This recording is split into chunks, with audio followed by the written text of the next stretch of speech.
Natural Habitat Adventures is pleased to be bringing you this webinar today, Secluded South African Safaris. We're joined live from South Africa today by our presenter, Callum Sargent. And I'd like to tell you a little bit about Callum before I turn it over to him. Callum has been in love with all things wild from a very young age. And after studying for a degree in business, he soon realized that his passion for the African bush could not be extinguished.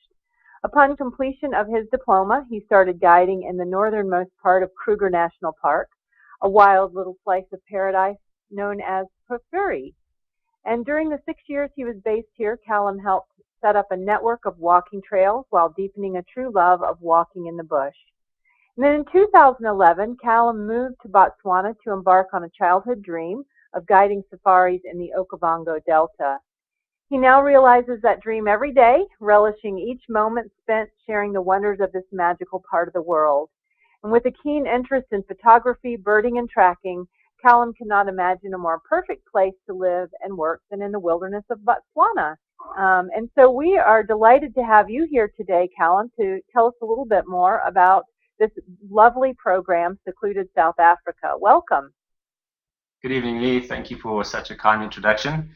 And thank you for everyone that's joined on this webinar to learn a little bit more about Secluded South Africa and the wonders that Natural Habitat can bring to it with a trip with them.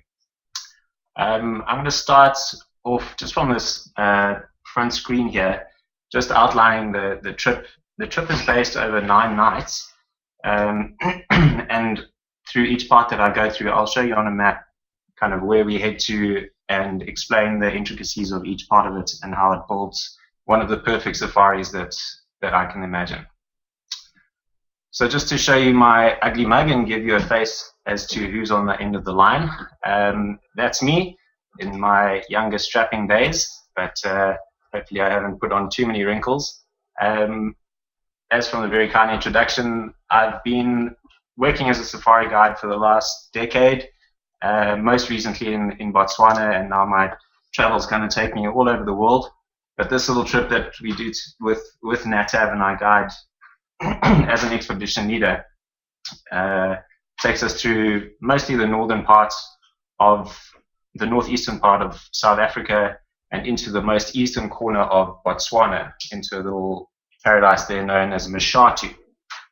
So how the trip starts, usually after everyone arriving in Johannesburg on different planes and so forth from all over the States and the rest of the world, they have the night in Johannesburg to kind of recuperate and gain their legs a bit before heading out the following day for a short flight, only about a 15-minute flight to one of our cities called Polokwane.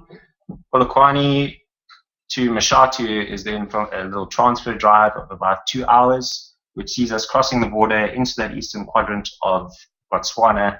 Very quick, easy border, and you're within the Mashatu Game Reserve within about 2.5 hours. From the border to the camp, which we stay at, is the Mashatu tented camp. It's about a 35-minute drive.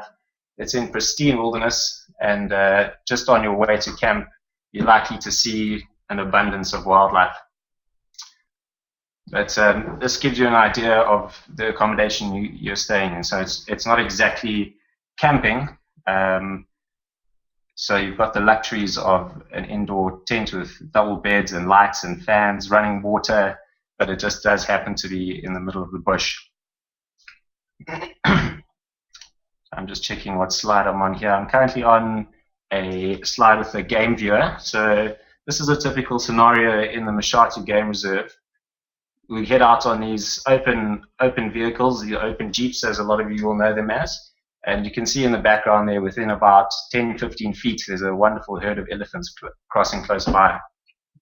Mashatu is renowned for very good elephant numbers and very relaxed elephants. So it does afford the opportunity to get right up close to these animals and give you some amazing experiences along with some great shots. This is just a basic scenery layout that I wanted to show you of the kind of habitat that you'd be expecting to see in this Mashatu region. The area itself is very open, and this also affords a great a great chance to see animals from a great distance away. So spotting them is relatively easy. So especially your bigger things like giraffe, you can see in the top right corner in the far off distance, easy to see up close elephants, and anything kind of walking around in the early morning and late evening is pretty easy to spot. It's got some quite unique habitats, very short scrubland, along with riverine areas. There's some beautiful big trees that are known as Mashatu or Mashatus, and they often house some of these beautiful critters.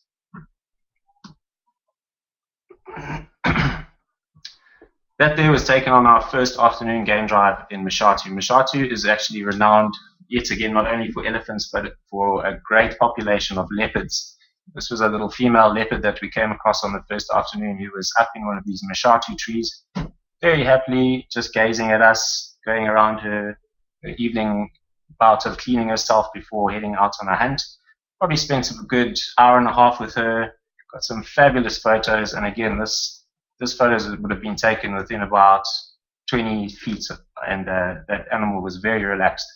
Within our 3-night stay there, we managed to see 6 different leopards, and this next slide that we headed into was one of 10 different cheetah. Sorry, these are 4 of the 10 different cheetah that we saw. This is a mother with 3 cubs as well. We also headed out early one morning, tracking her, knowing that she might be in the area, tried our luck, and we came across her, and we were very lucky to spend about 3 hours being the only vehicle with her and her cubs. Quite an amazing scene.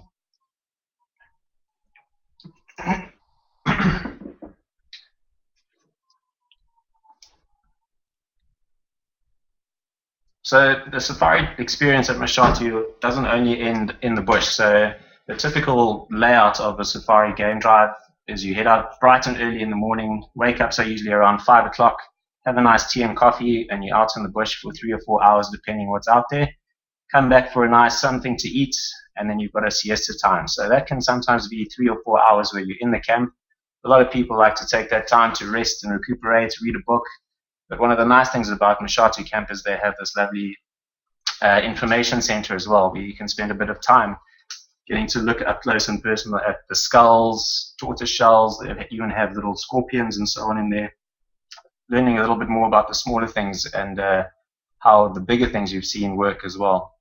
So this is a typical scenario of what would be called a bowman night. So every night at Mashatu we have a beautiful dinner outside under the stars, in a surrounded area where you can see there's kind of this reed thatching around, but otherwise you're under the stars.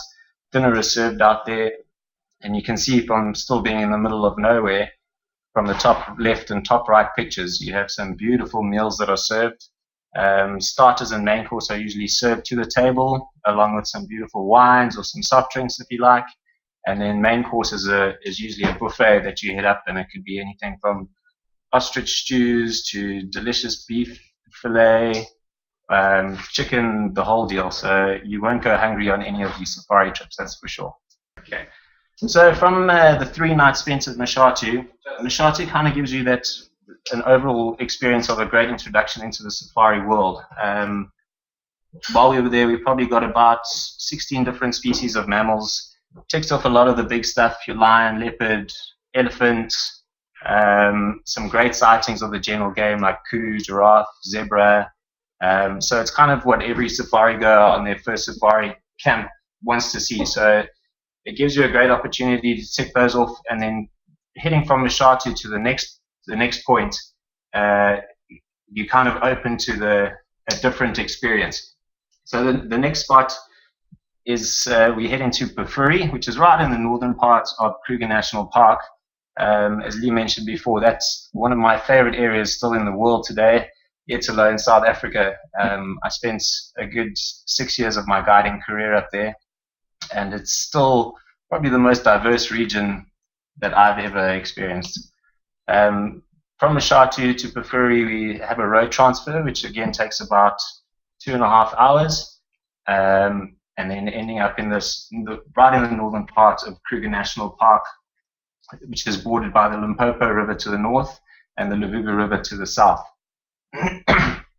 This slide is just showing the sort of a accommodation where we stay again. So again, you're not exactly roughing it out there. The views in the background are overlooking right into the back into Zimbabwe, which is the border over the Limpopo River, and then everything south of that is the Kruger National Park. So this area itself is only about 1% of the entire Kruger National Park. So 24,000 hectares or close to 50,000 acres within a 450 million hectare area, but still houses one of the most diverse regions in Africa. It's got close to 75% of the biodiversity of the whole Kruger National Park, which really gives an opportunity to see in such a small area what the whole of the Kruger National Park has to offer. So again, you head out on these game drives into this very pristine area. What's nice about the Pafuri region, it's not only beautiful scenic-wise, but it has about 8 different smaller biomes within the area. So it can kind of give you the feel of being in 4 or 5 different countries, let alone different wild areas within the 2 nights that you spend there. So what we try and do at Pafuri is try and introduce the smaller elements. Although there is animals out there, you still stand the chance of seeing a lot of elephants, buffalo, lion, zebra, and so on. But it's more about the experience of learning what the smaller things are that build up the bush, looking at the ants and the bird calls, termites, and finding out exactly what the roles they play in the ecosystem that make everything else that's there important as well. So that was one of the views looking out into the Limpopo Valley into Zimbabwe there. I'm going over to the next slide now. And this is a picture of one of the rivers in the area, the Luvubu River. So the Luvubu River meets up with the Limpopo a little bit further down at a confluence called Crook's Corner, which is the meeting of Zimbabwe, Mozambique, and South Africa. And this river flows all year round. So along this river, a lot of animals come down, and you'll also get the chance to see some of the animals that you wouldn't have seen at Mashatu, like big pods of hippo and some of the biggest crocodiles that I've ever seen out there as well. This is a typical situation of what you'd expect after about your 2nd or 3rd hour out in the bush in the morning. Things are starting to heat up a little bit. The animals might be looking for shade. So that's exactly what we do. We stop the car somewhere, hop out with a nice bag of coffee and tea and juices with biscuits, and overlook a vista like this. This is a little flay that attracts a huge amount of birds. So I think we racked up close to 45 species of birds just on this little flay area in about an hour while we were sitting coffee there. And this region is very, very, very unique for birders as well. So in the whole of southern Africa, including South Africa, Namibia, Zimbabwe, Zambia, Botswana, and Mozambique, you have about 900 bird species that occur in the area. In the Pafuri region alone, there's close to 400 of them that occur there. So this saddle-billed stork, for example, is one that you will definitely see if you come out on safari. Quite a rare bird, but being so conspicuous in color, you do generally see them fairly often, and they offer some great photographic opportunities. Also on the left here, we've got a beautiful lilac-breasted roller, probably the most photographed bird in Africa. They're lovely posers, sit out in the open for you, and every photographer's dream. And another little jewel of the bush is the malachite kingfisher sitting there on the right. Can you guys, oh, there we go. So this is a very iconic tree of Africa as well, and the Pafuri region is also, oops, sorry, these things aren't clicking through nicely. That big tree that you can see is one of the biggest baobab trees in Africa, especially in southern Africa. It's probably thought to be around 2,500 years old. Circumference of probably about 90 feet, that guy. So you can see the vehicle is quite dwarfed there. And Pafuri actually is one of the only areas in Africa where there's a forest of these. In some of the walking areas that we head into in Pafuri, we've counted close to 40 of these baobabs around in one area. Another view again of the same area, Pafuri. They have these amazing sandstone gorges that is carved by the Luvubu River. This spot in particular is called Lana Gorge, a great spot for a little sundowner, great for photography, and probably one of the most beautiful places I've ever seen. It's hard to do justice in a photo. Another very unique scene, where you can see the vehicle amongst all these lime green trees. These are known as fever trees. And Pafuri houses one of only 2 forests in South Africa, big forest like that. Yeah, this runs for probably close on 2 miles long by a mile wide. Very unique ecosystem. Pafuri also offers the opportunity to get out the vehicle quite a lot, do some walks with an armed guide. Again, as I say, getting to know a lot more about the smaller stuff in the bush and stretch the legs a bit. It's a completely different experience being on foot, using the comfort of the vehicle, but obviously doing it in a very safe way.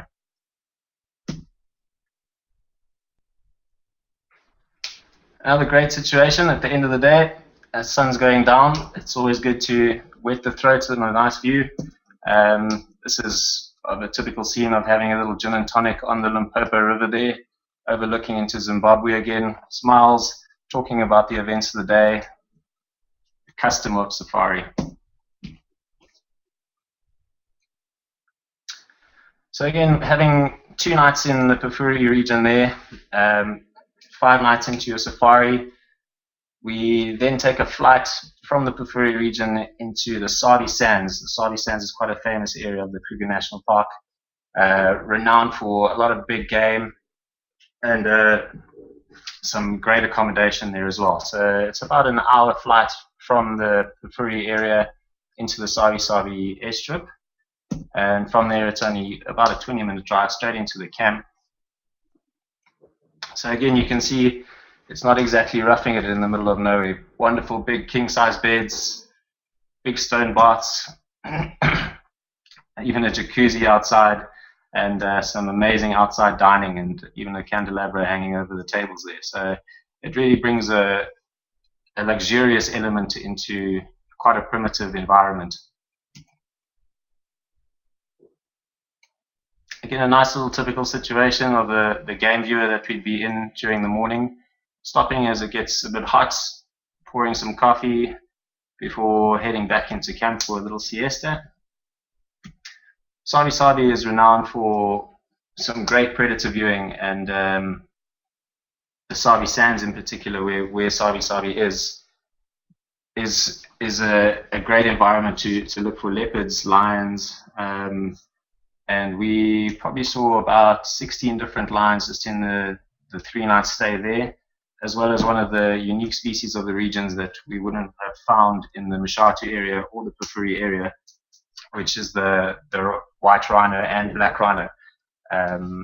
Here you can see us taking some photos of a crash of 3 rhinos, again only 10 to 15 feet away from the vehicle, very relaxed, and great to see them in a natural environment for an animal that's in quite a lot of danger at the moment due to poaching. But the Sabi Sands and the Kruger National Park are doing a great area, and they are preserving some big numbers of them. So if you stand a great chance of finding them in that region.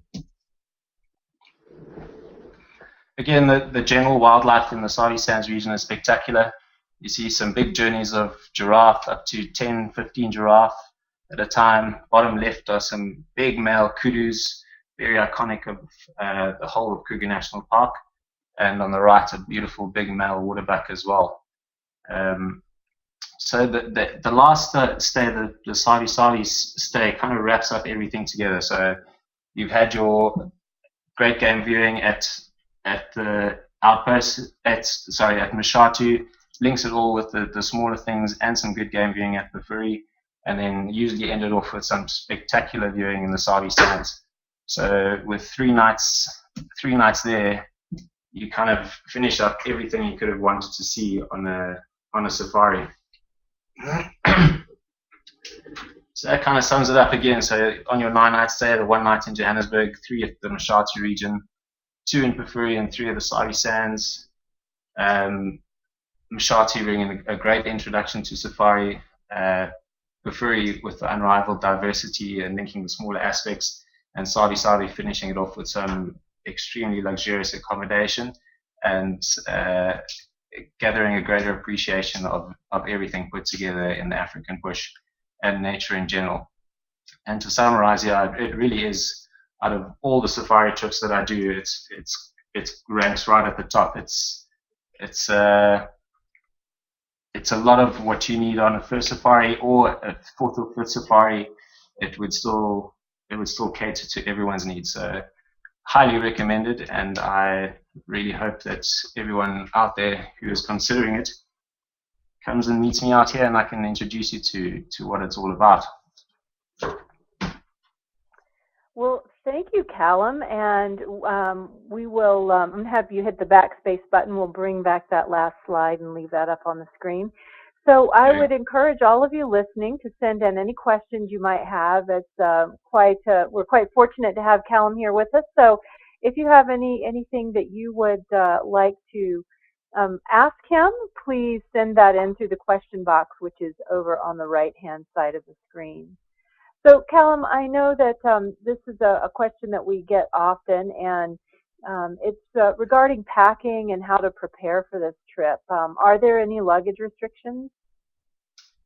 Yeah, so on some of our smaller flights, especially from the Kafuri region into the Sabi Sands, we're on some smaller aircraft, usually some 12 to 14 seat aircraft, and usually you have to have some softer bags just because the loading compartment can't really accommodate your harder suitcases, and also from a weight restriction, you don't want the plane being too heavy. So I think, if I'm not mistaken, it's about 20 pounds for a bag on the planes, on the smaller charters anyway. Okay. And then is the game viewing in national parks, or is it in reserves? Do the guides, do they drive off-road? So in Mashatu, it's a game reserve.